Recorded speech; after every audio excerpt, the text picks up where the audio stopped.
그래서 이제 이 모세나 여호수아나 이런 인물들이 그리스도를 예표하는 인물로 표현이 되는 것은 그리스도에게 주어진 그런 이제 선지자, 제사장, 왕, 이게 보통 상직이라고 해요. 그리스도의 상직.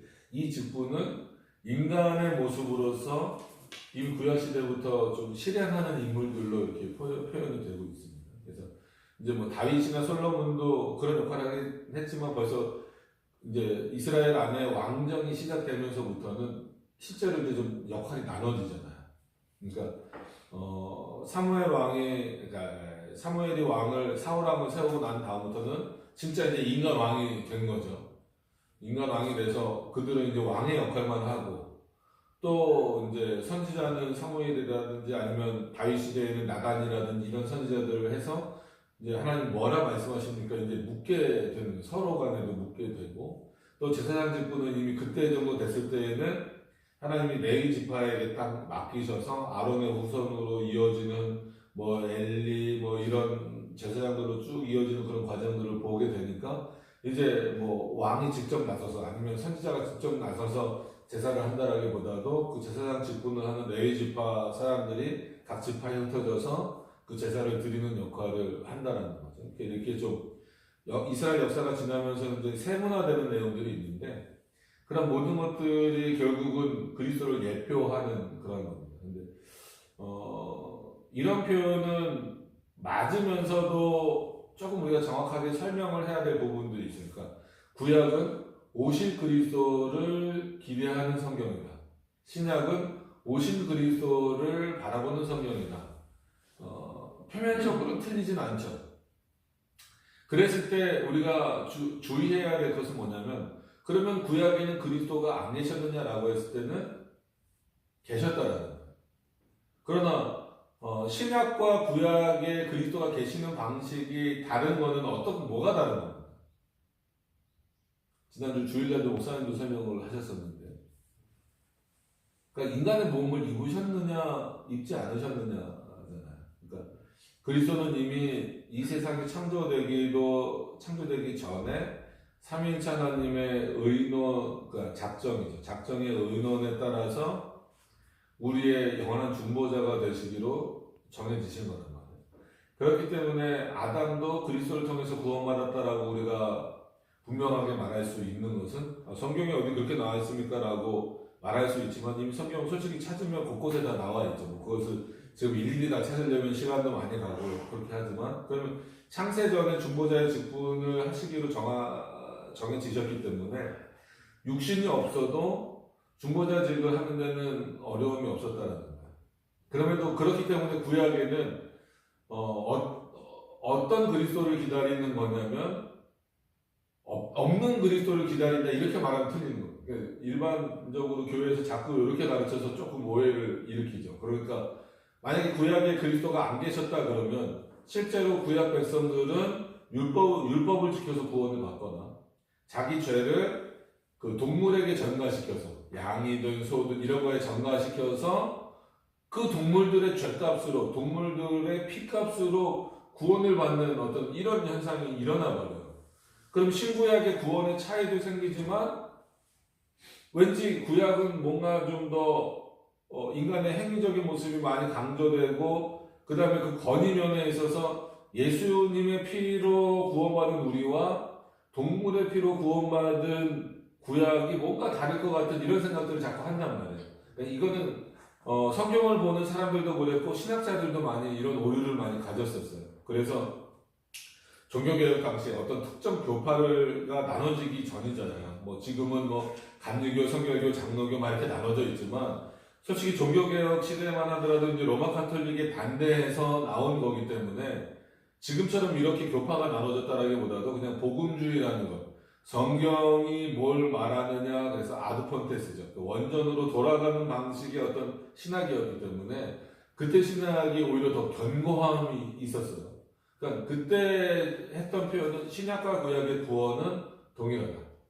구원의 방식은 마치 지금은 예배를 드리는 것 같고 구약은 제사를 드리는 것 같았지만 그렇지 않다. 그렇게 하나님이 하라고 말씀하셨다 할지라도 구약도 소나 양이나 비둘기의 피로 용서받은 게 아니고 그리스도의 피로 용서받은 거다. 그때 피를 흘릴 수도 없었죠. 예수님 신성이 어떻게 피를 흘리십니까? 그렇기 때문에 우리가 구약을 통하여서 오실 그리스도를 기대한다라고 하는 것은 이미 계시지만 육신의 몸을 입으실 그리스도를 기대한다.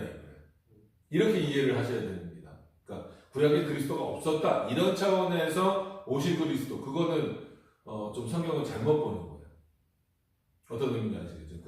그러니까 신약은 그러나 완전히 인간이 되셔서, 그러니까 그거는 하나님이 되심을 버리신 것도 아니고 하나님이시면서 동시에, 그래서 라틴어로 그걸 이제 시물이라고 해요. 시물, 동시에라는 표현이에요. 그러니까 이 표현을 여러분들이 반드시 쓰셔야 돼요. 그러니까 하나님이면서 사람이시다. 여기에는 동시에라는 의미가 있는 거거든요. 그러니까 지금도, 그러니까 한 번 육신을 취하신 이후에는 지금도 하나님은 어떻게 계시냐라고 했을 때에는 하나님이시면서 동시에 인간으로 계시다. 거기에다가 조금 더 자세히 설명하면 완전하신 하나님, 그건 이제 성령과 비교했을 때 하나님으로서 권위가 떨어지거나 이렇지 않다라는 거예요. 여전히 인간의 몸을 취하셨을 때도 그 하나님의 신성, 아까 그리스도의 신성은 성부와 성령과 동일 본질이시다. 이거거든요. 그리고 인성으로서도 그러면은 인성의 어떤 뭐 특이점만 취하셨느냐, 외형만 취하셨느냐, 그게 아니라 완전히 인간을 취하셨다. 그래서 목사님 말씀하신 것처럼 저도 얘기하긴 했지만 타락 후 아담의 상태로, 그러니까 이제 우리의 죄를 전가해야 되기 때문에, 그래서 상태적인 표현입니다. 그러니까 타락 전이나 타락 후나 인간의 몸이, 아담의 몸이 뭐 겉모양이 달라진 건 아니잖아요. 근데 타락 전 몸의 상태에다가 죄를 전가시킬 수가 없기 때문에 타락 후 몸의 상태로 죄를 전가시키기 위하여서 우리와 동일한 형체로 인간이 되셨다라고 하는 거예요. 그런 차원에서 신약은 오신 그리스도, 그러니까 인간의 몸을 취하고 이 땅에 오신 그리스도를 믿는 거고, 구약에는 여전히 계시지만 신성으로만 계시니까 안 보이잖아요. 그러니까 인성으로 오실 그 그리스도를 기다리는 거예요. 그렇기 때문에 그런 차원에서 신구약 모든 것이 동일하지만, 구원의 방식과 구원하시는 분과 이런 모든 내용들이 동일하지만 형식이 다르다. 그 폼이 다르다. 이렇게 이제 종교개혁자들, 칼빈도 그렇고 쭈빙글리도 그렇고 이런 인물들이 그렇게 표현을 한 겁니다. 그렇게 이해를 하시면서 그리스도의 상징이 나오는 것처럼, 그러면 진짜 선지자는 누구냐라고 했을 때 예수 그리스도다. 그러니까 인간 선지자는 하나님의 말씀을 대언하는 거잖아요. 계시가 진행될 때는 귀로 듣든 글로 보든 해서 하나님의 말씀을 전했죠. 지금은 계시의 시대는 아니기 때문에 목사를 선지자라고 부르면 안 됩니다. 그러니까 목사에게 하나님이 선지자적 어떤 사고를 갖게 하신 것은 맞아요.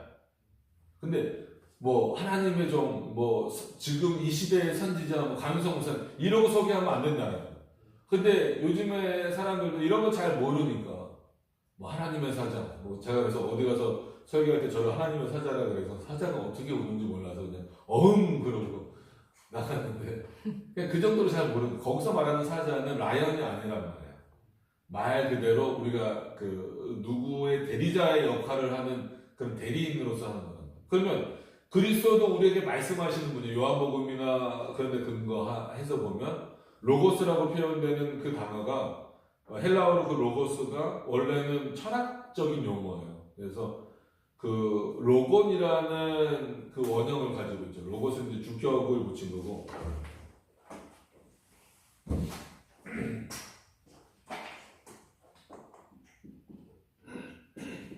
이거는 이제 주격을 붙인 거고, 이제 로곤 그러면 이거는 이제 그냥 말, 뭐 툴구스, 뭐 언어 이 정도로만 이렇게도 쓰지만 철학에서는 보통 저거를 어떤 사색, 사고, 관념 그런 거 있잖아요. 그러니까 어떤 그 플라톤의 관념이야. 이건 아리스토텔레스의 사고야. 뭐 이랬을 때 저 로곤이라는 단어를 많이 썼단 말이에요. 저거를 바울이 어쨌거나 수사학자이면서, 물론 이제 당연히 예수 그리스도의 제자가 됐지만 이미 바울은 어떤 인물입니까? 가말리엘 문양생이라고 그러면 그 당시의 철학적인 방법, 수사학이 어떤 건지 알죠? 수사학적인 방법 이런 것에 능통하고 언어에도 능통한 인물이었기 때문에 일부러 어떤 그런 예수님이 관념이다 이게 아니고 그런 마치 관념처럼 모든 그 관념이나 이런 것들을 알고 계시는 자로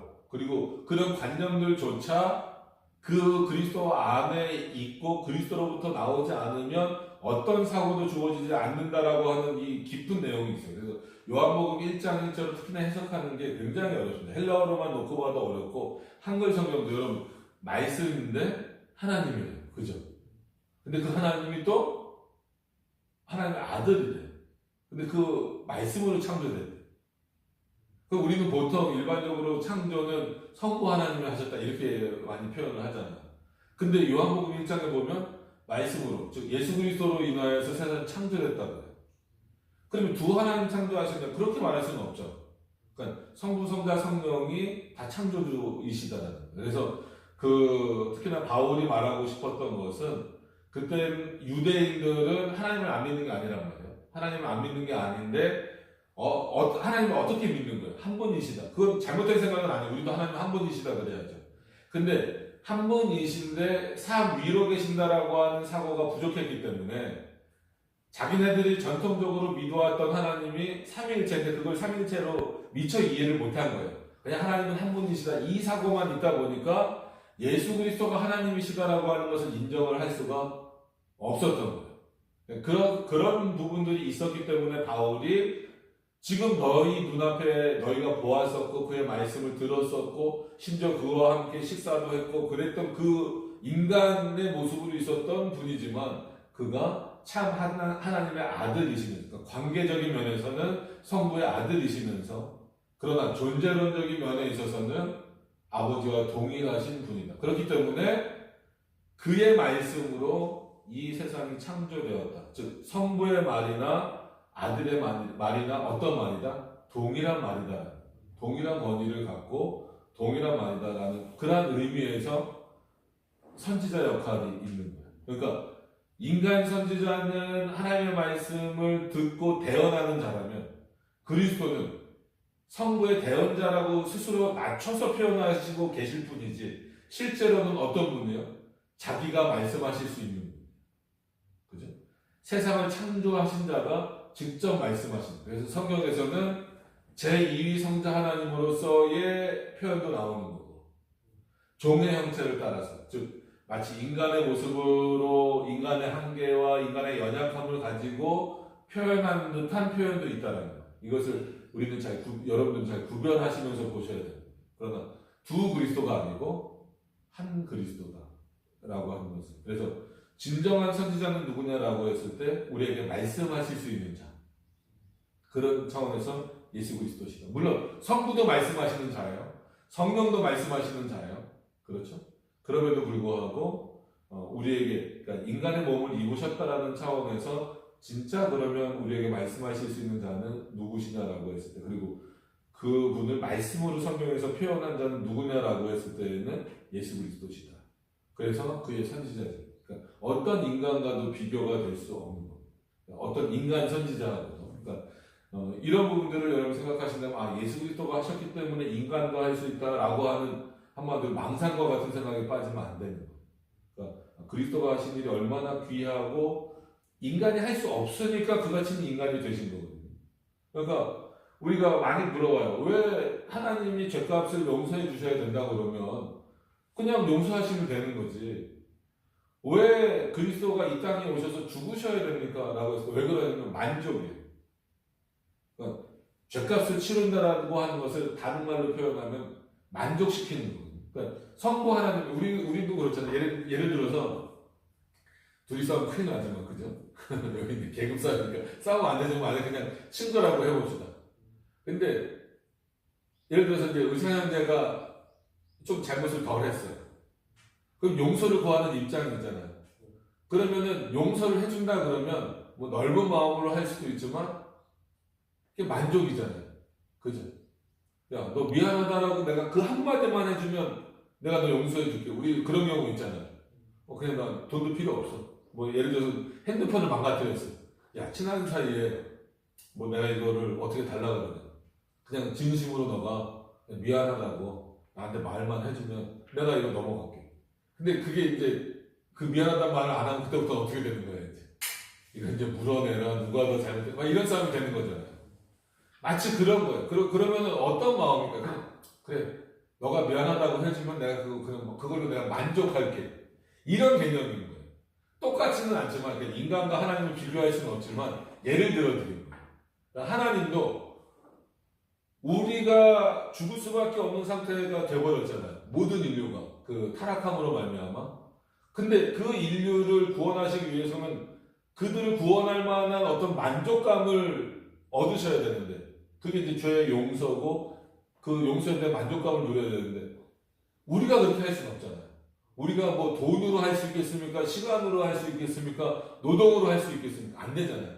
그러니까 하나님 앞에 진 죄는 하나님만이 용서하실 수 있어요. 그렇죠. 그렇기 때문에 제2위 성자 하나님이 우리의 모든 죄를 지시고 죽으신 거라는 거예요. 그게 성부의 입장에서 보면 성자 하나님이 나를 어떻게 했다라는 거예요? 만족시켰다 이런 게. 그렇기 때문에 성자는 여러 이유가 있지만 만족의 개념 때문에라도 성자는 인간이 되셔야 된다. 그래야 하나님이신 예수 그리스도가 인간의 몸을 입으셨어도 여전히 하나님이시잖아요. 인간의 몸을 입으신 하나님이신 예수 그리스도가 성부를 그리고 삼일체 하나님을 만족시키셔야 뭐가 되는 거예요? 용서가 되는 방식이에요. 그렇게 안 하면 못해요. 그러니까 예수님이 죽었을 때 사단 매상설도 있었어요. 그러니까 마치 사단에게 우리가 다 뺏긴 것처럼 되니까 예수님이 사단에게 죄값을 치르고 우리를 건져오신 것처럼. 이게 역사 안에 있는 이단이에요. 그러니까 잘못 생각하는 거죠. 죄는 누구에게 진 건데 사단에게 진 게 아니라 하나님께 진 거라는 거예요. 그렇기 때문에 하나님께 갚아야 되는데 우리 못 갚아요. 하나님 자신만이 갚으실 수 있어요. 그러니까 자신만이 갚으셔야 스스로가 만족하신단 말이에요. 그러기 위해서 그리스도가 인간의 몸이 필요하셨던 거예요. 그러니까 이런 부분들을 여러분들 전체적으로 생각을 하시면서 왜 예수 그리스도가 즉 우리의 구원자가 인간이 되셔야 했는가에 대한 답을 얻으셔야 돼요.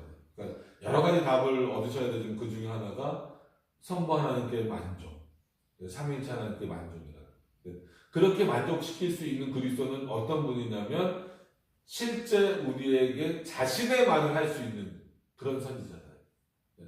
그런 차원에서 뭐 뒤에 나오니까 여기까지만 설명하고 제사장으로 넘어가면 제사장도 마찬가지예요. 인간 제사장은 어떻게 되는 거예요? 자기 죄를 위해서도 용서를 구해야 되잖아요. 그죠? 그리고 왜냐면 내 집 하라고 해서 죄가 없는 게 아니잖아요. 그럼 자기를 위해서도 제사를 지내야 되고 나머지 백성들을 위해서도 제사를 지내야 되죠. 근데 예수님은 자기의 죄를 위해서는 제사를 그러니까 십자가에 죽으신 이유가 있습니까? 없습니까? 없어요. 여기서 몇 번 드렸던 질문이에요. 여기서도 몇 번 드렸던 질문. 예수님의 몸의 상태로만, 그러니까 타락후 아담의 몸의 상태라고 했으니까 예수님의 몸의 상태로만 놓고 보면 죄를 지을 수 있습니까? 없습니까? 죄를 지을 수 있는 상태예요. 우리가 똑같은 거. 그럼에도 불구하고 그는 왜 죄가 없으신가요? 그의 신성이 그의 인성을 붙잡고 계십니다. 그러니까 왜 이걸 반복적으로 설명드리냐면 우리는 쉽게 생각할 때 예수님이 성인으로 갑자기 뿅 하고 하늘에서 내려오신 게 아니잖아요. 마리아의 뱃속에서 태어나셨기 때문에 어린 시절, 기록되진 않았어도 어린 시절, 뭐 소년 시절, 청소년기 다 보냈잖아요. 그럼 여러분들도 자라나서 알지만 우리나라에서 제일 무서운 게 군인보다 무서운 게 누구라 그래요? 중이. 그래서 농담으로 그러잖아요. 김정은이 한국 군대가 무서워서가 아니고 어디로 튈지 모르는 중이가 무서워갖고 안 내려온다고. 그러니까 이 정도로 얼마나 한마디로 그런 질풍노도의 시기를 우리 겪잖아요. 부모 말도 안 듣고 뭐 때로는 선생님 말도 안 듣고 막 그러면 우리는 어떻게 생각하면 예수님도 그러지 않았을까? 뭐 우리랑 똑같이 어린 시절부터 쭉 자랐으면 나중에 크셔서 하나님의 말씀을 인지하고 자기가 하나님이라는 걸 알고 이렇게 전할 때는 뭐 죄가 없이 행동하실 수도 있어도 어렸을 때 진짜 태어나고 얼마 안 됐을 때 예수님도 100일이 있었고 돌이 있었을 텐데 그때는 뭐 진짜 땡깡도 부리고 좀 더 컸을 때 3-4살 됐을 때는 뭐 이거 사달라 뭐 저거 먹게 해달라고 땡깡도 부리고 그랬을 텐데 설마 그때도 죄를 안 졌을까? 그러니까 이런 인간적 사고에 빠져서 사람들이 진짜 그 이단들 중에는 뭐 예수님의 12살까지의 행정 뭐 이런 거 책도 있고 막 그래요. 이런 게 이제 뭘 못 믿는 거예요. 그게 하나님을 못 믿는 거예요. 왜냐면 그의 신성이 그의 인성을 지키신다라는 그 표현 안에는 그가 어떤 나이대가 됐건 어떤 상황 가운데 처하였건 그는 뭐다라는 거예요? 죄가 없이 있으시잖아요. 그러니까 얼마나 사람들이 악하냐면 그리스도의 최후의 유언 뭐 이런 영화들 보면 예수님이 총각으로 죽기 너무 억울해가지고 돌아가시기 며칠 전에 사창가에 갔다 오셨다는 거예요. 그러니까 이 정도로 사람들이 악해요. 그러니까 만약에 그런 차원이라면 예수님도 자기를 위해서 제사를 드려야 돼요. 근데 빌립보서나 이런 데 보세요. 자기를 위해서 제사를 드릴 필요도 없고 단번에. 왜냐면 인간 제사는 매일 반복해야 되잖아요. 속죄제가 됐건 속건제가 됐건 뭐 여러분들 아는 거 뭐 있어요? 화목제도 있고. 번제는 속건제 이런 걸 다 포함하는 거죠. 그러니까 불로 태우는 거는 다 번제입니다. 토제. 불로 태우지 않는 거는 밀가루 뭐 이런 거 드리는 거밖에 없잖아요. 그러니까 요제 뭐 이런 것밖에 막 흔들어서 또 막 드리고 막 이런 방식들이란 말이에요. 그러니까 그런 게 이제 다 필요 없는 거예요. 매일마다 필요 없고 단번에. 그러니까 진정한 제사장으로서.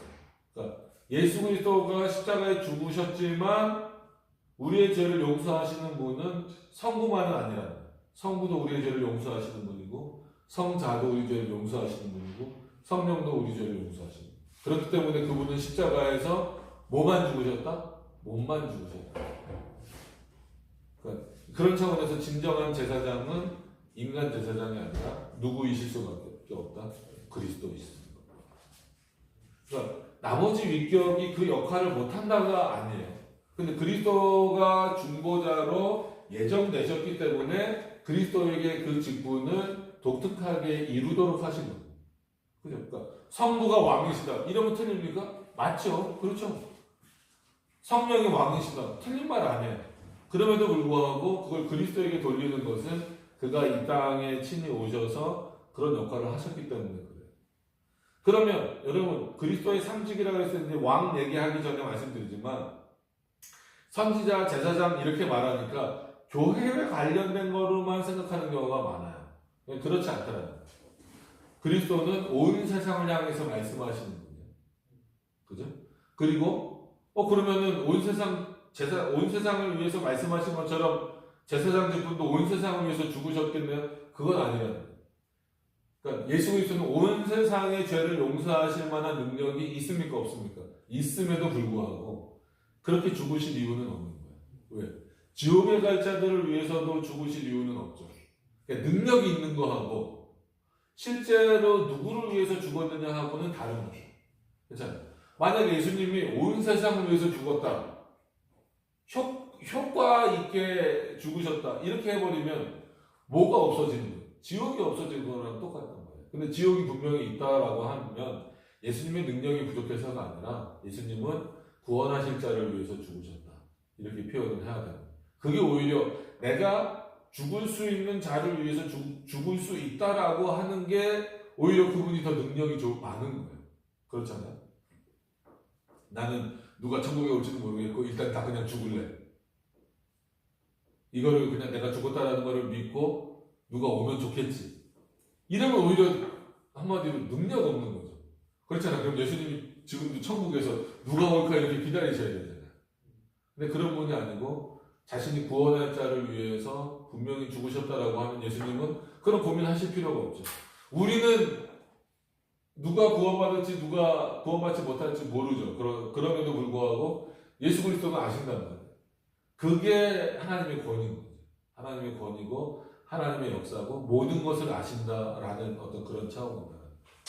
그 분이 왕이시잖아요. 그럼 교회에서는 보통 왕이신 그리스도를 뭐라고 표현합니까? 머리시다 이렇게 표현하죠. 예를 들면 이 석정교회의 머리는 누구예요? 강효석 목사님이 아니고 예수 그리스도시다. 여러분들이 이제 군대 오시기 전에 다녔던 교회 머리는 누구예요? 그 교회 목사님이 아니고 예수 그리스도시다. 그러니까 이거를 잊어버리면 안 돼요. 로마 카톨릭을 우리가 왜 적그리스도다, 이단이다 이렇게 부르냐면 교황을 보이는 머리라는 거예요. 그러니까 교황이 머리다 이렇게만 끝나는 게 아니고 예수님이 교회 머리인 건 알겠는데 안 보이잖아. 그럼 보이는 머리가 있어야 우리한테 뭐 지시도 하고 할 거 아니야. 그러니까 보이는 머리는 교황이야. 그래서 자기네 마음대로 베드로를 일대 교황으로 만들어버린 거예요.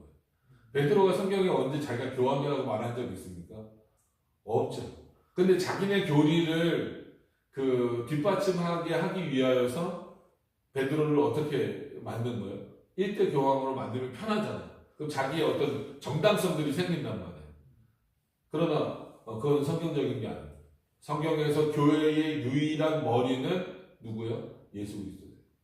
근데 예수 그리스도는 교회의 머리뿐만이 아니고 세상의 왕이시더라고요. 그래서 우리가 특별은총, 일반은총 이렇게 나누잖아요. 그러니까 일명 특별은총은 믿는 자들, 그리고 이 교회와 관련된 하나님의 역사라고 한다 그러면 일반은총은 이 세상에는 하나님의 역사하시나요? 안 하시나요? 하시죠. 그래서 아마 여러분들이 구속사를 많이 들어보셨을 텐데 구속사 자체가 잘못됐다는 건 아니에요.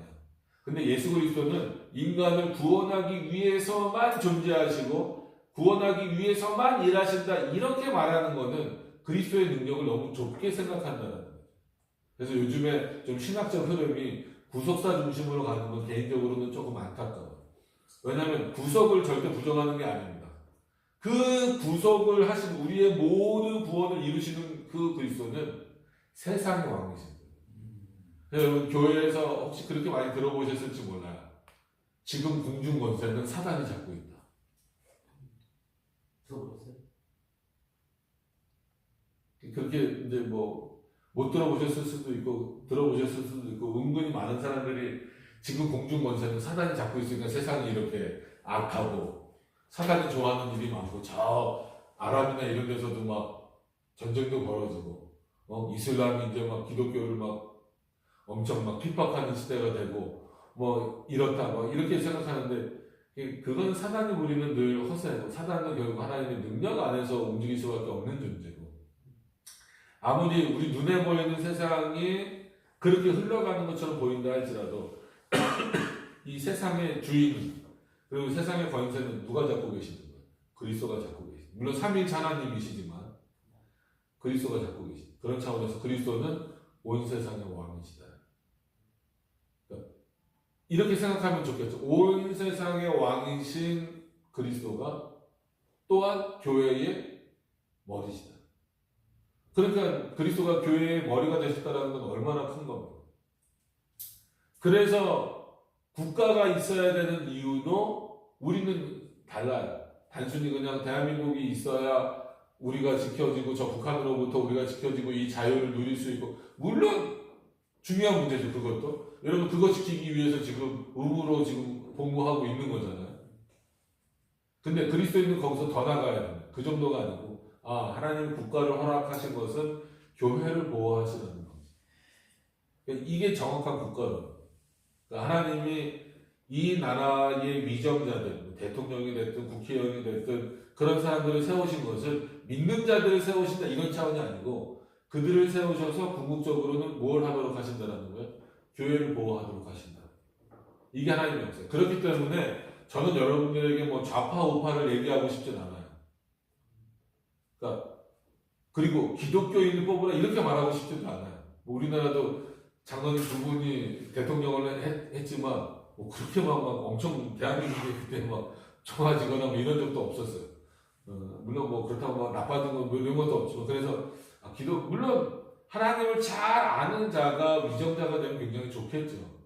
근데 하나님의 역사는 꼭 그렇게만 되지도 않아요. 그러니까 일반 민청도 하나님의 역사다라고 하는. 그래서 예수님을 이렇게 시험하러 바리새인들이 묻잖아요.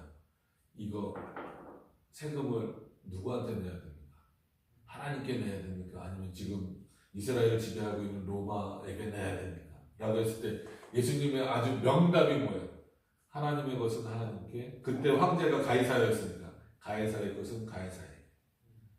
이거는 그 하나님 국가를 세워서 지금 너희를 어쨌거나 핍박하기도 하고 뭐 하기도 하지만 그래도 너희를 보호하고 있는 국가는 어느 나라라는 거예요? 로마라는 거예요.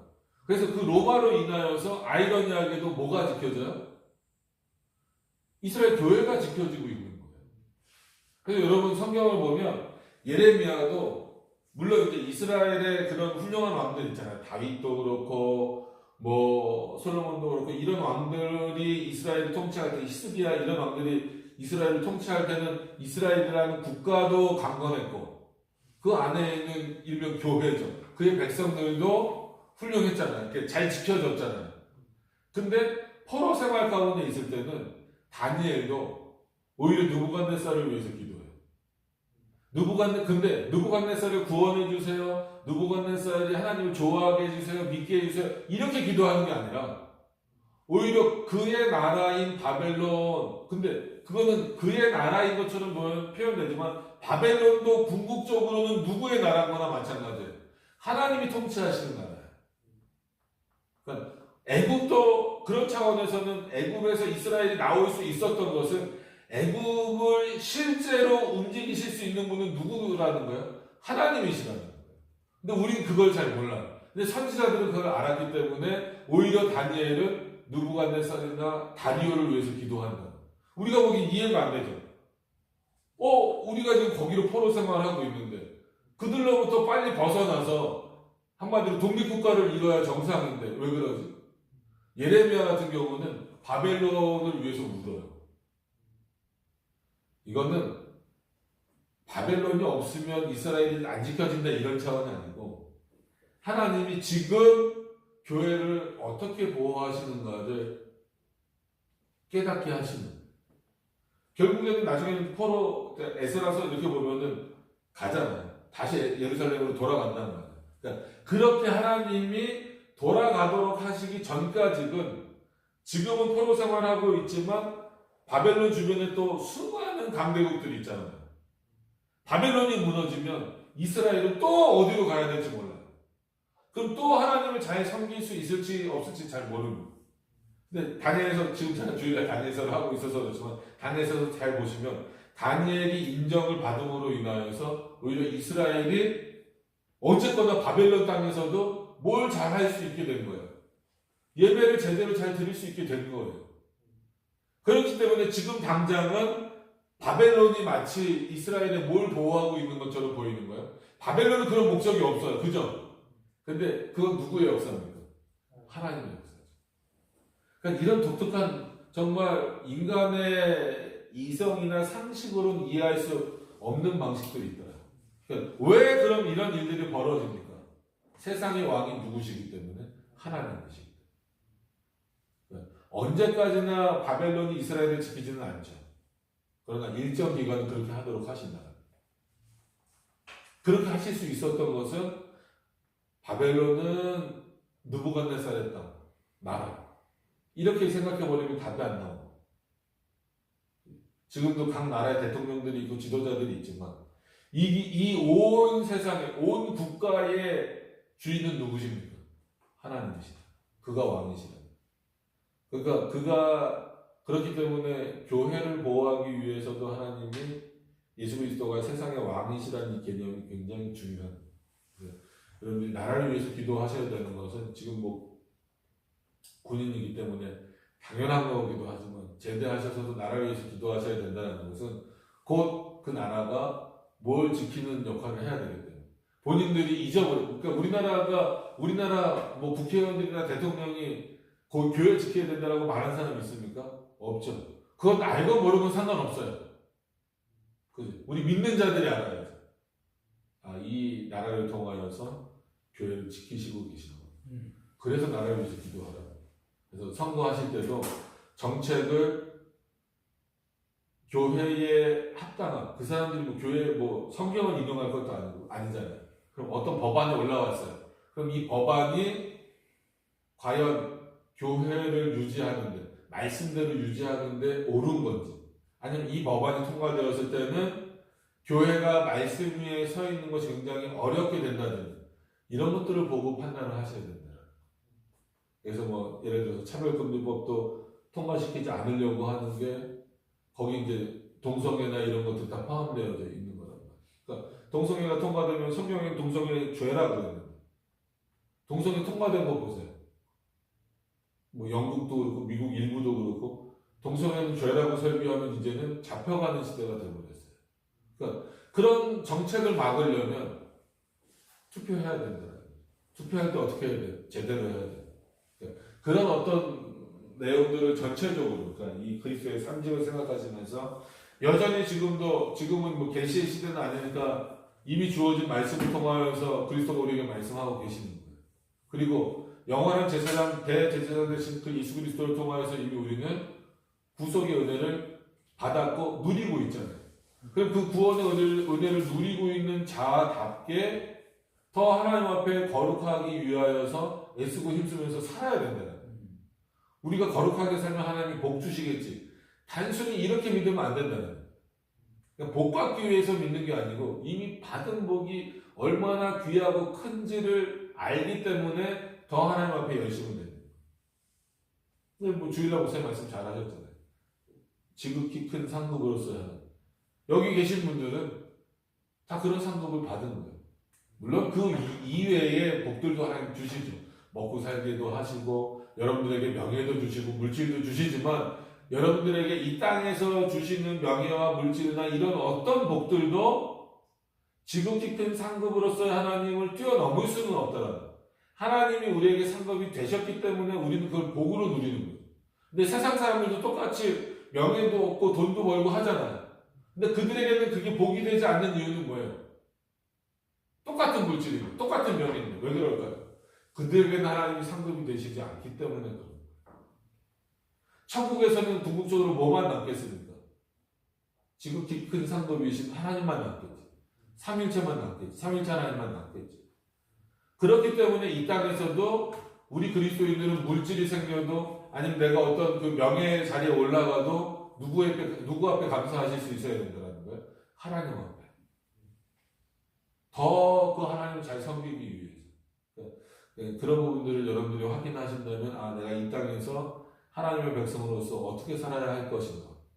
그런 차원에서 참 선지자 되신 그리스도를 어떻게 내가 바라보고 참 제사장 되신 그 그리스도의 은혜가 얼마나 크게 나에게 주어지고 또 여전히 왕 되시면서 교회의 머리 되신 그 그리스도 앞에 내가 나아갈 수 있다는 것이 얼마나 큰 축복인가라고 하는 것을 안다면 때로는 여러분들에게 어려움이나 뭐 헤쳐나가야 되는 일들이 생겨진다 할지라도 담대함을 얻을 수 있는 더 하나님을 신뢰하고 버리는 게 아니라 원망하는 게 아니라 더 하나님을 신뢰하고 갈 수 있다. 그런 차원에서 뭐 지식적으로 선지자직은 이겁니다. 제사장직은 이겁니다.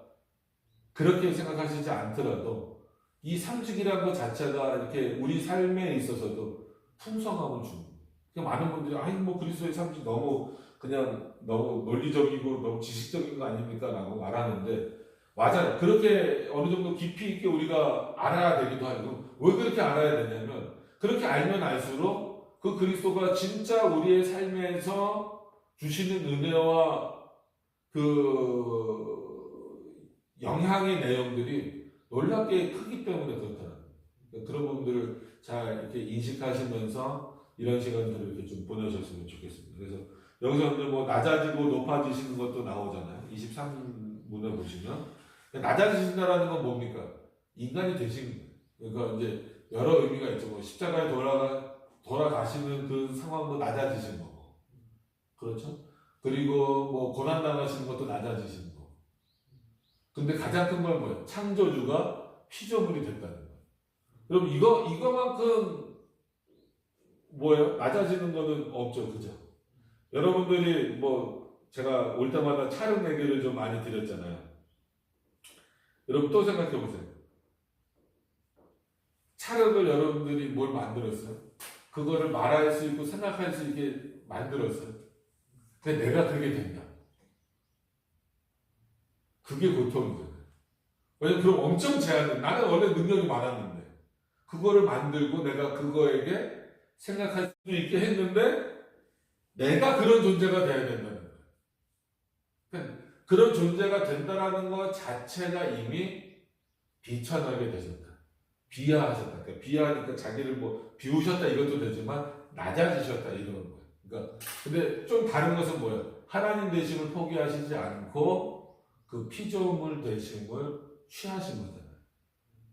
그럼에도 불구하고 이 땅에 오셔서 뭐 자신은 하나님이시지만 어떻게 보면 예수님이 하나님이시다라고 하는 것을 계속 본인도 말씀하시고 하세요. 근데 사람들이 인식하나요? 인식하지 못하죠.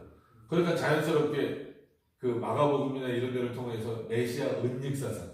그건 뭐냐면 우리가 메시아를 자꾸 그러니까 예수 그리스도를 하나님의 아들이 아니라고 말하는 유대교인들이 특별히 그랬잖아요. 로마 사람들은 여러분 잘 보시면 알지만 그 당시 로마 사람들은 이런 어떤 그 헬라 문화권에만 있었지 기독교 문화권이 아니었잖아요. 그러니까 삼위일체가 뭔지 성부 하나님이 뭔지 하나님의 아들이 뭔지 이런 개념이 없어요. 그러니까 빌라도도 그렇고 가이사도 그렇고 뭐래? 왜 예수를 왜 죽여야 되는데 이러고 있는 거예요. 모르니까. 근데 유대인들은 하나님에 대한 사고를 안단 말이에요. 헬라 문화권 안에 자기네들이 지금 어쩔 수 없이 포로 생활 때문에 들어와 있어도 어떤 문화권이에요? 기독교 문화권이잖아요.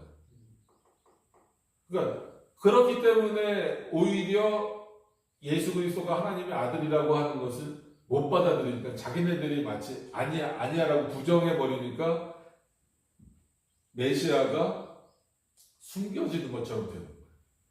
그래서 이거를 메시아 은닉사상이라고. 그러니까 예수님이 은닉하시려고 하는 거예요. 야 이거 숨겨야 돼. 내가 십자가에 죽을 때까지는 내가 하나님의 아들이고 숨겨. 근데 예수님이 언제 숨기셨어요? 막 대놓고 내가 하나님의 아들이야 믿어 이러시지도 않았지만 이렇게 고난당하거나 이럴 때도 보면 빌라도도 그렇고 거기 원로원에서도 그렇고 너가 하나님의 아들이라 그러냐? 너가 왕이라 그러냐? 할 때 부정하지 않으시잖아요. 네 말이 맞다 이렇게 하시고 그러니까 막 화를 내잖아요. 근데 누구를 통해서 이는 실로 하나님의 아들이셨다라고 하는 것을 드러냅니까? 유대인이 아니야. 그 당시 백부장이니까 로마예요. 예수님의 그 휘장이 죽으시고 나서 휘장이 찢어지는 모습을 보면서 백부장이 뭐라고 해요? 이는 실로 하나님의 아들이시다. 이방인을 통해서 고백하도록 하신, 이방인을 통해서 그리스도가 누구인지 드러나게 하신. 그러니까 유대인들이 얼마나 미련한 거예요. 그러니까 지금 우리는 그러면 안 된다는 거예요. 그러니까 그럼 왜 그 당시 유대인들은 그렇게 될 수밖에 없습니까? 하나님에 대한 지식이 없는 거예요. 그래서 칼빈이 믿음은 하나님의 선물이지만 하나님을 아는 지식이다 이렇게 말하는 것은 하나님에 대해서 분명히 알아야, 그러니까 내가 믿는 대상이 어떤 분인지 알아야 그런 실수를 안 범할 거 아닙니까? 근데 하나님에 대한 지식이 없었기 때문에, 부족했기 때문에 하나님이 인간이 되셔서 이 땅에 오셨음에도 불구하고 그 그리스도를 하나님으로도 보지 못했고 자신들의 구원자로도 보지 못했던 거예요. 심지어 그가 돌아가셨을 때, 고난당하셨을 때 원망하고 이렇게 그 베드로처럼 예수님을 세 번 부인이나 하게 했지. 여러분 그 오병이어 기적이라는 거는 5,000명씩 먹었다는 거잖아요. 그럼 또 말씀드리지만 그때는 남자만 카운트예요. 어린아이도 아닌 어린아이 남자들 성인 남자만 카운트예요. 그러면은 왜 우리가 2만 명, 2만 5천 명까지 보냐면 요즘 교회도 요즘 어디 가나 여자가 더 많습니다. 그러니까 믿는 사람들. 그럼 여자는 카운트에 안 들어가요. 노인들도 안 들어가요. 어린 애들도 안 들어가요. 그럼 보통 3배는 봐야죠. 그죠? 그러니까 오병의 기적 그러면 단순히 5천 명이 아니라 거의 한 15,000명에서 2만 명이 먹었더라고요. 그러면 그만큼 그리고 7병의 기적이라 해서 4,000명 먹이신 그건 똑같은 사건 아닙니다. 다른 사건이에요. 그럼 최소한 그것을 경험했다고 하면은 어떻게 해야 될까요? 제가 하고 싶은 말씀은 예수님이 돌아가셨을 때 그 5,000명 어디 있었나요? 단순히 계산해서 그 4,000명 어디 있었나요? 다 숨어 있잖아요. 그러니까 예수님이 뭐라고 저들이 나를 따라오는 것은 먹고 배불렀기 때문에 진짜 그 그리스도를 믿어서 따라온 게 아니고 예수님한테 가니까 앉아 있으니까 먹을 거 많이 주더라. 그러니까 교회가 그렇게 되면 안 된다. 그래서 교회는 전도할 때 교회 재정을 떠나서 자꾸 이렇게 미끼 성경 내듯이 막 이런 걸로 끌어들이면 안 돼요. 정말 말씀이 뭔지. 그래야 떠나지 않습니다. 그렇잖아요. 뭐 친구 초청단체 하면서 요번에 뭐 하면은 뭐 선물 준다, 뭐 CGV 영화권 준다. 그럼 걔네들은 CGV 영화권 얻는 게 목적이죠. 저희 어렸을 때는 막 연예인 막 불러오고 그랬어요. 그 연예인 보러 오는 게 목적이에요. 연예인 볼 때는 막 난리 나죠. 막 교회 막 꽉꽉 차지. 근데 그 다음 주 되면은 아무도 안 와. 왜? 자기들의 목적이 그게 아니에요. 그래서 어렵더라도 한 명, 두 명 채워지더라도 말씀을 전해서 오도록 해야 돼요. 그들에게 하나님의 지식. 그러기 위해서는 우리도 하나님에 대한 지식이 있어요. 그러니까 유대인들이 그리스도에 대한 지식, 즉 하나님에 대한 지식이 없으니까 그리스도를 배척하게 되고 자연스럽게 그리스도가 묻히게 돼요. 그러니까 저도 그렇고 여러분들도 마찬가지예요. 이렇게 먼저 믿는 자들이 우리가 하나님을 잘못 소개해버리면 하나님이 은닉되는 거예요. 어떤 의미인지 아시겠죠? 우리가 예수 그리스도를 잘못 설명해버리면 상직에 대해서도 잘못 설명하고 비여와 승리에 대해서 잘못 설명하면 우리가 메시아를 은닉시켜버려요. 이건 어떻게 보면 죄잖아요. 죄. 우리는 어떻게 해야 됩니까? 그리스도가 누구신지 드러내야 되고 하나님이 누구신지 드러내는 어떤 그런 자로 있어야 되잖아요. 그런 부분들에 있어서 여러분들이 이런 시간을 잘 활용하셔야 돼요. 그래서 내가 뭐 목사가 될 것도 아닌데 뭐 이렇게까지 성경을 공부해야 되나? 뭐 신학생들 하는 것처럼 해야 되나? 그렇지 않아요. 근데 정말 하나님 앞에서는 신학자가 될 정도로 열심히 하셔야 돼요. 근데 그런 차원에서 높아지시는 건 뭘까? 인간의 몸을 버리는 게 아니죠. 우리가 이제 성경의 표현대로 보좌 우편에 계신다. 라는 어떤 그런 표현으로 마치 좀 표현이 이건 이 말을 오해하면 안 돼요. 마치 원래 자리를 찾아가시듯이. 그죠? 하나님으로서. 그러니까 구속을 완성하신 자로서. 영광의 또 우리 중보자가 되시는 그런 분으로서 지금은 어떤 상태로 계십니까? 영화의 상태로, 승기의 상태로 계시는 방식. 이런 부분들을 여러분들이 생각하실 때, 이 땅에 계실 때는 그리스도는 비하의 상태에 계신 것이고, 근데 그 비하의 상태에 계셨어야만 뭐가 이루어지는 거예요? 우리의 구속이 이루어지는 거예요. 우리의 구속을 이루신 이후에는 지금은 어떤 상태로 계시다? 승기의 상태. 몸을 버리셨다는 건 아니에요. 몸을 한번 취하신 다음에는 그 몸은 언제나 함께 계시는 거예요. 근데 함께 계신다고 지금 여기도 막 입는다 그러면 루터주의 공제설처럼 된다고 말씀드렸잖아요. 그러니까 이 변화된 몸이어서 어떤 형태인지는 정확하게 알 수는 없어도 몸은 지금 어디에 계세요? 하늘에 계시는 거고 말 그대로 보좌 우편에 계시는 거고 그러나 그리스도는 신성과 인성이 분리되지 않는 차원에서 여기 편지하고 계시다. 그래서 이거 좀 어려운 표현이긴 하지만 그냥 듣고 뭐 잊어버리시지 않았으면 좋겠지만 기억을 뭐 못하셔도 뭐 어쩔 수는 없어요. 근데 그리스도가 전 그리스도가 임재하시고 편지하신다. 들어오세요. 열심히 잘 쳤어요? 먹으면서 들으세요. 그러나 그리스도의 모든 것이 편지하는 것은 아니다. 왜냐하면 그리스도의 육신의 편지를 말하면 안 되니까. 그럼 공제설이 돼요. 몇 번 말씀드린 거죠. 그런 어떤 부분들을 우리가 조심하신다면, 그러니까 이런 것들도 이해가 이제 잘 되셔야 됩니다. 23분 이제 거의 이제 끝나가고 있습니다. 그래서, 지금 이제 승계하셨다라고 지금도 이제 승계의 상태다라고 했을 때는 몸을 버리셨다라는 건 아니에요. 그 몸도 신령하게 됐다. 우리처럼 영화롭게 됐다 이렇게 표현하는 것보다도 이미 신령하니까 신령이라는 말이 좀 한글로서 하면 좀 귀신 신자를 좀 써서 좀 그렇지만 영광스럽게 되었다. 뭐 이렇게 이제 표현하는 게 이제 좋죠. 그래서 이제 몸은 여전히 보좌 우편에 계시고 그래서 어느 곳에나 편지하고 계시다. 그래서 우리가 성찬을 할 때도 그럼 예수님이 임재하신다 이렇게 말하잖아요. 그러니까 우리는 영적 임재설이에요. 그러니까 영적 임재설 그러면 말 그대로 리얼빙이거든요. 리얼빙. 이런 개념이어서. 그럼, 이미 계시잖아요. 근데 이미 계신 그곳에 다시 임재하신다. 그러면은, 그리스도가 또 임재하시는 그게 아니고, 영광으로서 그 자리를 누리게 하신다. 그래서 성찬은 뭔가 눈에 번쩍하는 게 있어야 되는 게 아니고, 그리스도가 누구신가, 그리고 그리스도와의 연합됨이 얼마나 귀한 것인가를 확인하는 차원으로 있는 거기 때문에 오히려 다른 뭐 공제설이라든지 뭐 화채설이라든지 이런 것처럼 뭔가 화려하거나 막 인간의 눈을 막 홀릴 듯한 어떤 그런 것들로 하지 않아도 오히려 실제로 그러나 진짜로 임하시는 임재하시는 그 그리스도의 은혜를 이 성찬을 통해서 이제 확인케 하시는 어떤 그런 내용들이 있는 겁니다. 그래서 그런 부분들을 여러분들이 잘 기억을 하시면 좋을 것 같아요. 그래서 23분은 뭐 그 뒷부분 전체적인 부분들을 좀 요약해서 설명을 좀 드린 거고요. 그런 차원에서 이제 좀 더 23분부터 좀 자세히 다시 보시는 거예요. 이제 선지자직부터 다시 보시면 24분 보시면 그리스도께서 어떻게 선지자의 직분을 행하시는가 설명했던 부분들이기 때문에 좀 어느 정도 설명하면서 좀 빨리 지나갈게요.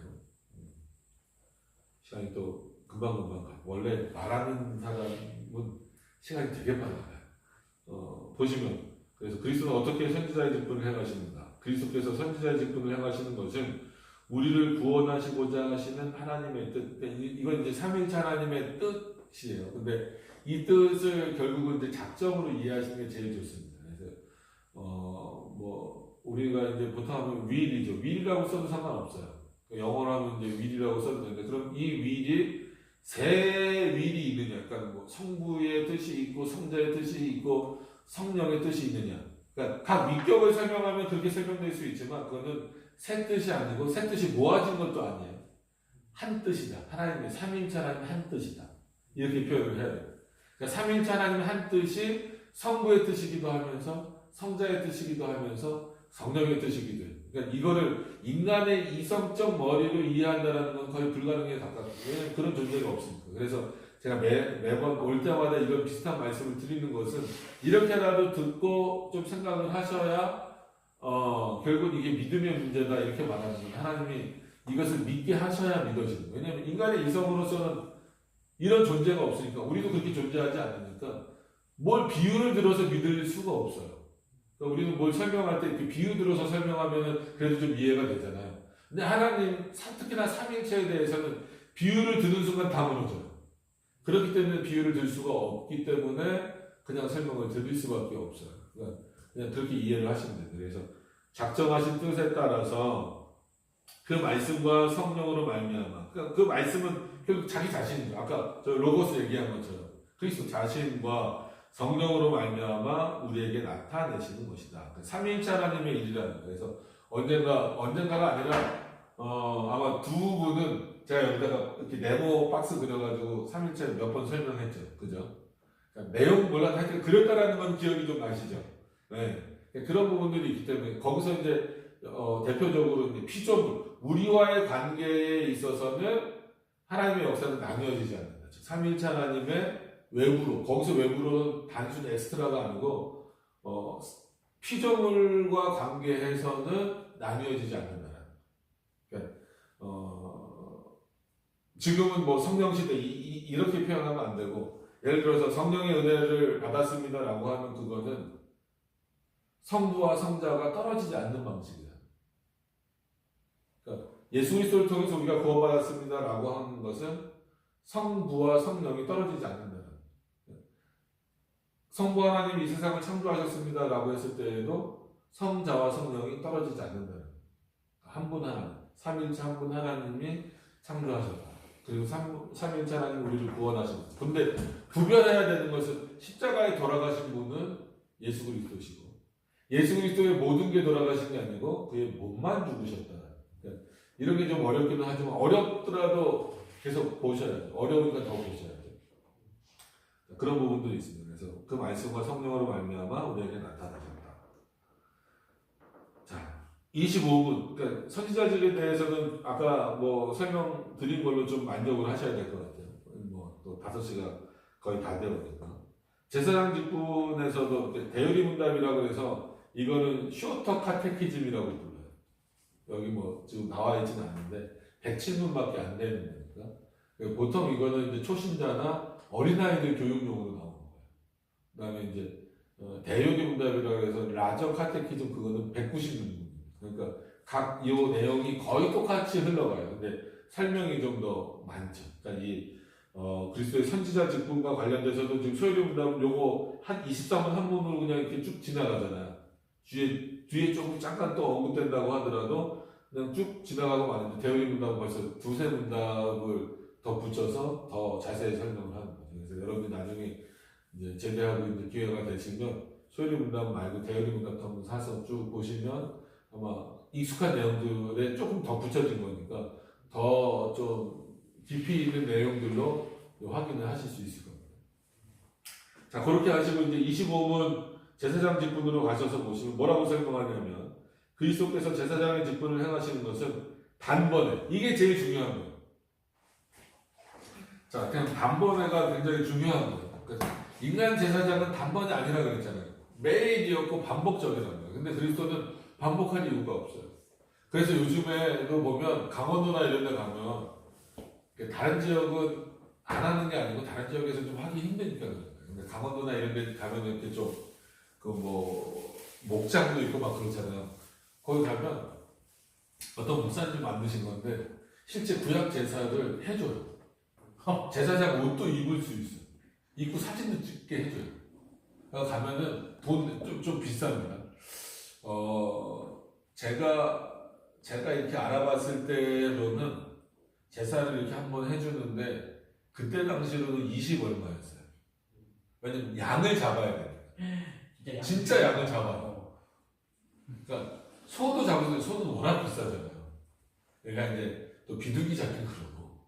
그러니까 이제 양을 잡는데 양 가격에 뭐 이런 게 덧붙여지는 것 같아요. 그러니까 제가 알아본 건 20 몇 년 전이니까 지금은 배 이상 오르지 않았을까 싶은데 일단 가진 않았는데 그리고 그 가서 이런 거 하지 말라고 하면서 제가 그 가서 하는 것도 웃기잖아요. 워낙 신기해갖고 한번 했는데 갔다 온 사람한테 물어보니까 똑같이 해요. 진짜 거기서 양 잡아서 한마디로 이렇게 각 떠서 이렇게 막 태워가지고 이런 것도 다 하고 뭐 옷도 제사장 옷도 여러 가지잖아요. 대제사장이 입는 목하고 일반 제사장이 입는 목하고 그리고 성전이든 성막이든 이게 성전 뜰이라는 것이 있고 이 앞에 물두멍이라는 게 있고 뭐 지성소 있고 성소 있고 그런단 말이에요. 그럼 제사장도 약간 계급이 이렇게 돼 있어서 지성소 안에는 누구만 들어갈 수 있습니다. 대제사장만 들어가요. 일반 제사장들은 요 앞까지밖에 못 들어갑니다. 그러니까 일반 성도라 그러면 안 되죠. 백성들은 여기도 들어오면 안 돼요. 물두멍까지는 들어올 수 있어요. 그래서 손 씻는 거. 넘어오면은 하나님 죽이셨어요. 그러니까 아론의 두 아들이 다른 걸 드렸다가 죽었잖아요. 하나님의 명령을 어겼다는 거죠. 그러니까 그거를 반복해 주는 거예요. 근데 지금 그거 반복하는데 무슨 의미가 있겠냐? 양의 피가 우리를 구원하는 것도 아니고. 그러니까 그거는 그냥 성경을 보고 알면 되는 건데 참 사람들은 실습을 하고 그냥 실습이라고 하는데 너무 잔인한데? 잔인한 것보다 왠지 그거를 반복하고 오면 더 한번 거룩함을 느끼는 것처럼 이렇게 자꾸 생각을 하는 거예요. 근데 그건 성경에 옳지 않은 거예요. 그러니까 예수 그리스도가 이제 더 이상 너희들을 위한 제사는 뭐 하지 말라? 드리지 말라 이거예요. 그러니까 이건 제사 드리는 게 아니고 뭘 교육을 하냐고 말씀에 다 기록되어 있는데. 그러니까 우리가 영화를 보고 속는 게 그거예요.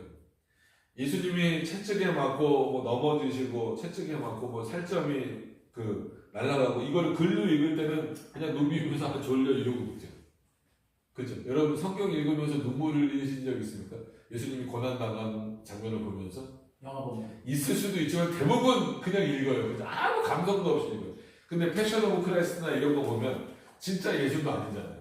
연기자잖아요. 그 연기자가 실감나게 막 이렇게 맞고 막 이 화면에서 막 그 예수님 피 나고 막 살점 찢어 나가고 넘어지셔서 여기 관 씌우고 못 박을 때 막 소리 지르고 뭐 여기다 박는 겁니다. 여러 번 말씀드리지만 여기다 박으면 쳐져요 이렇게 됩니다. 그럼 예수님 십자가 개구리처럼 날려야 돼요. 여기다 그렇지 않으려면 여기다 박는 거예요. 그러니까 여기다 박는 장면 막 나오면 사람들 막 울고 그래. 근데 똑같은 장면이 성경에 어떻게 되어 있습니까? 글로 기록되어 있잖아요. 근데 그거 볼 때는 아무 감동도 없어. 그러니까 인간이 얼마나 감성적이냐. 그래서 칼빈이 종교개혁을 할 때 로마 카톨릭이 성경을 성도들한테 안 줬잖아요. 안 주고 하나님을 설명하려니까 감성적인 것을 계속 끌어올려요. 이게 무섭게 하는 거죠. 그죠? 막 천주교 들어가면 이 천장도 높잖아요. 높고 파이프 오르가면 왕 하면은 오 왠지 여기서 떠들면 안 될 것 같고 모자도 막 벗어야 될 것 같고 막 옷도 막 단정하게 입어야 되고 막 이런 거 먹으면 큰일 날 것 같고 막 그렇단 말이에요. 실제 그렇다고. 그리고 막 겁을 주는 차원에서도 그렇고 아니면 뭔가 이렇게 막 스테인드 글라스 이렇게 보세요. 교회 이렇게 특히나 성당 이런 데 보면 와 막 그거에 그냥 막 압도가 되잖아요. 이게 인간의 감성을 건드리는 신앙입니다. 그래서 어센수스도 아니고 피누키아 인간의 의지도 아니고 하나님을 아는 지식. 그게 앞서야 하나님에 대한 지식을 아는 그 믿음이 앞서야 그 믿음에 따라오는 감성도 의지도 의미가 있는 것이지. 감성적인 신학은 오래 못 가죠. 그죠? 영화 끝나고 나면 끝나잖아요. 의지도 우리 세상에서도 작심 삼일 이런 얘기 많이 하잖아요. 뭐 난 올해 이거 할 거야. 3일 가봐라. 너 그거 많이 가는 거다. 뭐 이런 얘기 하는 거죠. 인간의 의지가 그렇게 뛰어나지 못하고 그렇기 때문에 인간의 의지나 인간의 감성으로 하나님을 믿으려고 한다는 것은 어떻게 보면 미련한 거예요. 그래서 우리 종교개혁 신앙은 그런 신앙을 따라가는 게 아니고 그래서 이런 하나님을 아는 지식을 통해서 이런 지식을 통해서 주시는 감정 이런 지식을 아는 것을 통하여서 하나님께 갖게 되는 의지 이거는 견고한 거죠. 하나님 주신 우리의 의지를 사용하시고 우리의 마음을 감동하셔서 한마디로 감화 감동이라는 표현을 쓰잖아요. 뭐에 근거해서 하나님을 아는 지식에 근거해서 우리에게 감화 감동하시고 우리의 의지를 사용하셔서 더 하나님을 섬기도록 하는 그런 마음을 주시는 것 이게 진짜 믿음인 거지. 내가 뭘 봤다 내가 뭘 경험했다 이거는 엄청난 한계가 있는 거예요. 그거 지나가면 끝나버려요. 그래서 어떤 면에서는 뭘 보려고 하는 것보다 보려면 진짜 성경을 보는 게 낫죠. 이런 내용을 통하여서 하나님이 누구신가를 인식해야 여러분들이 이단에 빠지지도 않고 그런 신비주의에 빠지지도 않을 수 있다라고 하는 거예요. 그러니까 여기서도 결국은 그렇게 제사를 반복해서 드려지는 곳이 있다. 거기 가서 해버리면 그게 신기하잖아요. 그잖아요. 여러분 양 잡아서 하는 거 보면 성경에 있는 것보다 성경을 읽어봐도 야 이게 어떻게 하는 걸까? 그 궁금증이 들 수 있단 말이에요. 근데 진짜 눈앞에서 양 잡아가지고 막 피 막 이렇게 쏟아버리고 막 이렇게 태워버리고 야 실감 난다 막 이렇게 되잖아요. 근데 그게 우리 신앙에 뭐 얼마나 도움이 되겠습니까? 오히려 한 번 더 볼까? 내가 왔으니까 뭐 못 본 사람들 저 사람들 가서 또 보게 해줄까? 뭐 이런 거 이상은 없단 말이에요. 그러니까 그런 부분들은 조심하셔야 돼요. 그러니까 오늘 여기서도 단번에 자기를 제물로 드려서 하나님의 공의로우심의 만족. 여기 이제 만족이라는 얘기가 나옵니다. 이런 부분들을 그러니까 하나님에게 죗값을 치러야 되는데 그 죗값을 치를 수 있는 자 그리고 그 죗값에 만족할 수 있는 자는 그의 공의로우심에 만족시킬 수 있는 자는 하나님 자신뿐입니다. 그래서 하나님이 인간이 되실 수밖에 없다. 하나님이 스스로 자신을 만족시키시는 방식 이외에는 죄의 용서는 없다. 그러니까 인간의 공로로 구원받는다 이게 얼마나 미련한 건지 그냥 있을 수 없는 거거든요. 그러니까 우리가 로마 가톨릭 비판을 많이 하지만 뭐 우리 성인들이라고 있잖아요. 그러니까 뭐 성자라고 그러지만 그러니까 예수님 그러니까 제2위 성자 이런 게 아니고 인간 성자들 보면 뭐 대부분 뭐 베드로 뭐 이런 사람들 보면 그 사람들은 예를 들어서 구원받으면 요만큼의 공로를 채워야 된다는. 근데 그 사람들은 이미 너무나 많은 공로를 해서 이렇게 공로가 흘러 넘친다. 그러니까 로마 가톨릭은 예수님한테만 기도하는 게 아니고 누구한테도 기도합니다. 마리아에게도 기도하고 베드로에게도 기도해요. 왜? 흘러 넘치는 은혜를 누구에게 달라고? 나에게 달라고. 그러니까 우리는 은혜를 주시는 자는 누구밖에 없습니까? 하나님밖에 없잖아요. 예수 그리스도밖에 없잖아요. 사람이 우리에게 은혜를 줄 수는 없죠. 그러니까 이 땅을 살아가면서 누구에게 도움받는 걸 우리는 은혜라고 표현하긴 하지만 그거는 하나님이 주신 은혜라고는 비교할 수 없는 거잖아요. 특히나 구원의 은혜를 어떻게 사람이 줍니까? 모세가 행한 남은 은혜를 어떻게 내가 받을 수 있어요? 만약에 그게 남은 은혜가 있다고 하더라도, 남은 공로가 있다고 하더라도 그 공로로 내가 어떻게 구원을 받습니까? 그러니까 면죄부를 사고 판단하는 것 자체가 말이 안 되는 거예요. 근데 우리나라 복음주의권 안에 있는 일부 교회들도 자꾸 인간의 공로를 강조하는, 그런 차원의 신앙은 좀 여러분들이 이렇게 조심하셔야 돼요. 우리가 구원받는 것은 오직 누구의 공로로만? 그리스도의 공로로. 성부 하나님을 만족시키신 그 그리스도의 공로로만 구원받는 것이다. 그러니까 그 그리스도의 공로를 한 번 주입받는 게 이렇게 예방주사 같듯이 한 번 맞는 게 아니고 날마다 주십니다. 그러니까 얼마나 감사한가. 나 한 번만 줄 테니까 이다음부터는 네 능력대로 살아. 이게 아니잖아요. 내가 날마다 너에게 너가 살아가는 날 동안 계속해서 은혜를 줄 테니까 너희는 이 은혜 안에 늘 거하기를 힘쓰라고. 그러니까 이런 하나님의 은혜가 있다라고 하는 것을 잘 모르니까 사람들이 그냥 그 그리스도를 통하여 받은 구속을 하찮게 여기거나 아니면 인간의 노력이 있어야만 되는 것처럼 이렇게 생각을 하는 그런 오류를 자꾸 범하는 거예요. 그래서 뭐 회사를 표현하는 컴퍼니를 표현하는 단어가 되긴 했지만 코오퍼레이션이라는 단어, 그게 이제 뭐 회사 뭐 이런 단어잖아요. 그러니까 왜 그 컴퍼니 개념의 코오퍼레이션을 쓰나요? 회사는 진짜 서로 협력해야 되는 거잖아요. 뭐 요즘에 뭐 1인 회사들도 있긴 하지만 대부분 아무리 적어도 두세 명이 있어야 되잖아요. 그럼 왜 그래요? 두세 명이 같이 일을 해야 그 회사 일이 돌아간다라는 거잖아요. 그게 뭐 큰 회사든 작은 회사든. 근데 구원의 코오퍼레이션 개념을 넣는 것은 하나님만으로 안 된다. 그리스도의 죽으심만으로 안 되고 인간의 공로가 필요하다. 이렇게 생각을 하는 게 코오퍼레이션 개념이에요. 이게 신인 협력 사상이라는 건데 이런 부분은 조심하셔야 되는 거죠. 근데 우리나라도 좀 이제 그렇게 가르치는 교파들이 있죠. 그런 부분들은 뭐 여러분들이 다니시는 교파들 중에서도 그렇게 가르치는 교파들이 있을 수 있는데 그냥 그런 부분들은 조심하셔야 돼요. 그렇게 교회에서 또 얘기를 들으시더라도 저 부분만큼은 좀 문제가 있구나 이렇게 생각을 하셔서 어떤 것도 그리스도가 이루신 구속을 대신할 수가 없습니다. 조금이라도 우리의 공로가 들어간다면 반대로 뭐가 약해지는 거예요? 그리스도의 죽으심의 온전성, 그러니까 속죄의 완전성에 문제가 생기는 거죠. 그러니까 그리스도의 죽으심이 100%가 안 된다는 거예요. 그러니까 어떤 의미인지 아시겠죠? 그러니까 이런 부분들은 조심하셔야 돼요. 그럼 예수님이 십자가에 돌아가실 이유도 없고 만족시키셨다고 했는데 그러면은 우리는 아무것도 안 했잖아요. 아무것도 안 했는데 어떻게 만족을 시킨다? 안 되는. 자, 만족하게 하셔서 결과적으로 우리를 하나님으로 더불어 화목하게 하시고, 그러니까 구약에는 계속해서 화목 제사를 계속 드려야 됐잖아요. 그러니까 순서가 잘못을 저지르면 어떻게 합니까? 속죄제 다 번제예요 이게. 속죄제 하고 속건제 드리고 그 다음에 화제 드리고, 화제가 화목제잖아요. 그러다가 또 죄지면 또 어떻게 돌아가요? 돌아가서 또 속죄제 드리고 속건제 드리고 또 화제 드리고 또 영광을 위해서 요제 드리고 그리고 또 죄지면 또 어떻게 해요? 또 속죄제 드리고 이거 무한반복이에요. 무한반복.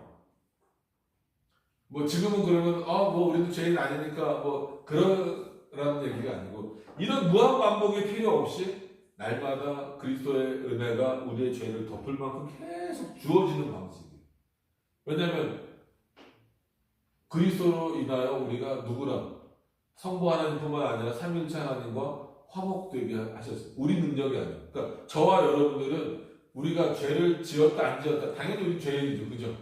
날마다 어떻게 보면 하나님을 생각하지 않는 거, 누구를 미워하거나 누구에게 해를 끼치지 않았더라도 하나님을 생각하지 않은 것 자체가 죄라고 했을 때에는 우리는 날마다 죄인이라면 그럼에도 불구하고 우리가 하나님과 끊어지지 않는 관계로 있는 것은 누구 때문이야? 예수 그리스도 때문이에요. 예수 그리스도가 어제도 저와 여러분들을 지키셨고 오늘도 지키셨고 내일도 우리를 지키셔서 하나님과의 관계가 끊어지지 않도록 하실 수 있는 분은 누구라는 거예요? 그리스도시라는 거예요. 이걸 믿는 게 그리스도를 믿는 거죠. 그죠? 그러니까 그리스도가 그 날마다 죽는 겁니까? 아니죠. 단번에 2000년 전에 단번에 죽으심으로 말미암아 신구약 통틀어서 모든 이 세상이 유지되는 가운데 있는 하나님의 백성들을 그렇게 인도하신다. 그래서 역사상으로는 지금으로 말하면 한 2000년 전, 그리고 창조로 하면은 한 3, 4천년 뒤에 예수님 십자가에 죽으셨지만 그런 죽으심의 사건이 그때 일어났다 할지라도 그 효력은 이미 창조 때부터 자신의 백성에게 미치고 있으셨다는 거예요. 그렇기 때문에 아담과 우리가 한 교회다라고 말할 수 있는 거예요. 왜냐하면 같은 그리스도를 통해서 구원받았으니까. 그러니까 아담도 모세도 다윗도 그러니까 그리스도를 알았느냐 몰랐느냐보다 더 중요한 것은 그리스도가 누구를 위해서 죽으셨느냐가 중요한 겁니다.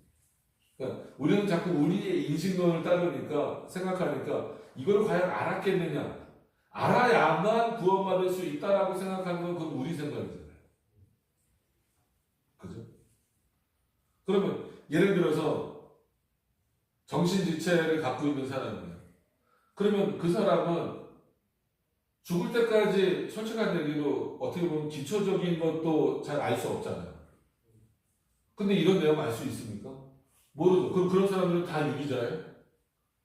다 버림받는 거예요? 아니라는 거예요. 그 초기 제사력파는 실제 그랬어요. 초기 그 아나베티스트라고 불리는 그 초기 제사력파 사람들은 지금 침례교는 그렇다는 게 아닌데 지금 침례교는 그러지 않아요. 근데 초기 제사력파들은 저렇게 입술로 고백을 못하는 한마디로 정신지체를 갖고 있는 사람들은 구원 못 받는 하나님 버린 자들이다 이렇게까지 표현을 했다. 근데 그렇지 않단 말이에요. 제가 말씀드리고 싶은 것은 지금도 여전히 구약시대 사람들처럼 만약에 구약시대 사람들은 예수님을 몰랐는데 어떻게 구원받았습니까? 이렇게 말하는 거를 정당한 논리처럼 말하는 사람들이 많이 있는데 그 사람들이 생각해 봐야 될 것은 뭐냐면 지금도 예를 들어서 어린아이 때 죽을 수 있잖아요. 심지어 엄마 뱃속에서 사산되는 경우도 있어요. 그렇다고 다 천국 가는 것도 아니고 다 지옥 가는 것도 아닙니다. 그리스도의 은혜가 있는 자들이 천국 가겠죠. 그럼 정신지체도 마찬가지예요. 평생토록 예수님을 입술로 고백할 수 없어요. 왜냐하면 아주 심한 사람들은 말도 잘 못하잖아요. 그죠? 평생 이러고만 있잖아요. 벙어리여서가 아니고. 그러니까 그 인식이 안 되잖아요. 평생토록 뭐 아버지 엄마도 제대로 부르지 못하고 그럼 다 지옥 가야 되는 그렇지 않잖아요. 그렇다고 다 천국 보낼 수도 없고 그 중에서 그리스도의 사랑으로 택하신 자들은 어떻게 되겠습니까? 그들의 입술의 고백이 없더라도 하나님 나라에 들어가는 거죠. 우리와 같은 교회의 성도로 승리의 교회 그게 천국이잖아요. 그 나라의 백성으로 있겠죠. 그건 그리스도의 능력입니다. 그러니까 그러면 저와 여러분들이 나는 예수 믿으니까 난 입술로 고백하니까 어느 정도 아나요? 그랬을 때 이런 신학적인 거를 얘기하면 솔직한 얘기로 잘 모르잖아요. 목사님들도 잘 모르고. 목사님들도 잘난 척하는 분들한테 제가 일부러 막 물어봐요. 이성이 이렇게 설명해요. 그러니까 신성과 인성이 같이 계시는 게 혼합한 것도 아니고 분리되는 것도 아닌데 같이 계시는 거예요. 커뮤니카치오, 연합도 아니다. 그 페리코레시스라는 단어거든요. 페리코레시스 설명해보라. 그럼 그 단어가 뭔지도 모르는 사람들도 많아요. 이런 건 제가 일부러 교만을 좀 꺾어주려고 해요. 제가 아주 잘난 줄 알고, 자기 믿음이 아주 최고인 줄 알고. 근데 오히려 겸손한 자는, 아직도 그리스도를 내가 믿지만, 하나님이 그 믿음을 선물로 주셔서 너무 감사하지만, 아직도 하나님에 대해서 알아가고 배워가야 될 부분들이 너무 많구나라고 하는 것을 알 수밖에 없죠. 그게 이런 내용들을 통해서 정말 나는 죽을 수밖에 없는 죄인인데 나를 위해서 그리스도가 단번에 희생제물이 되셔서 더 이상은 이제 인간 제사장의 그런 제사 필요 없이 이제는 영광스럽게 하나님을 찬양하고 어떻게 됐습니까? 루터의 표현도 이제 만인 제사장이잖아요. 만약에 지금도 구약시대였으면 여러분들 교회 여기 못 들어와요. 그래서 저 밖에 있어요. 바깥에 정부의 그 위치에 적혀 있는. 되게 좋아하는 거예요. 그럼 우리만 여기 들어와서 있겠죠, 그죠? 그러니까 여러분들도 여전히 저 바깥에서 울며 두려움에 쌓여서 있어야 돼요. 근데 그리스도가 오셔서 이제 더 이상 그럴 필요 없다는 거예요. 그러니까 이제 만인 제사장은 뭐예요? 너희들도 다 목사다 이게 아니란 말이에요. 이제는 인간 제사장이 필요 없이 스스로가 하나님을 찾을 수 있도록 하셨다는 거예요. 그렇다고 지금도 이 교회의 어떤 질서를 무시하고 막 혼자 하나님 찾으려는 파라차치 개념, 뭐 이렇게 선교단체 이런 쪽으로 가시면 안 돼요. 그래서 그게 좀 위험해요. 그런 데는 뭐 CCC라든지 뭐 그 IBF라든지 네. 뭐 조이 선교라든지 뭐 내비게이터라든지 이런 데는 예술. 개인적으로는 조금 그래도 이 하나님이 세우신 질서가 있는 그러니까 인간이 모인 교회이기 때문에 부족하죠. 때로는 문제도 있고 그죠? 그 먼지 털어서 그 한마디로 흔들어서 먼지 안 나올 사람 없다고. 목사님 한번 흔들어 볼까요? 먼지 얼마나 나오나? 난 저 먼지를 봤으니까 난 못 나올. 이렇게 하기 시작하면 좋아요. 그럴 수 있어요. 근데 여러분 잘 생각하셔야 될 것은 앞으로도 마찬가지예요. 뭐 성전교회에서도 그렇고 이제 제대하고 돌아가셔서도 혹시라도 교회에서 인간적으로 그게 목사가 됐든 같이 신앙생활하는 성도가 됐든 안 좋은 모습이 보일 수 있어요. 그것 때문에 하나님 떠나지 말라고. 그 사람은 잘못될 수 있습니다. 그죠? 그 목사가 잘못될 수 있어요. 하나님이 잘못은 아니잖아요. 만약에 나는 저런 목사 때문에 교회 안 다닌다. 난 저런 성도 때문에 교회를 안 다닌다. 그럼 결국 누구에게 마이너스가 되는 겁니까? 나에게 마이너스가 돼요. 그래. 저런 목사도 있고 저런 성도도 있지만 그렇기 때문에 나는 저런 죄를 범하지 않기 위해서 하나님 앞에 더 온전한 자로 있기 위해서 애써야 되겠구나. 이런 마음을 가지고 더 하나님께 가까이 가셔야 돼요. 근데 의외로 많은 사람들이 교회 안 다니는 이유를 물어보고 그냥 목사들이 그래 뭐 왜 그래? 맞아요. 문제 있는 목사들 많습니다. 성도들도 성도들 그거 성도라는 사람들이 왜 그래?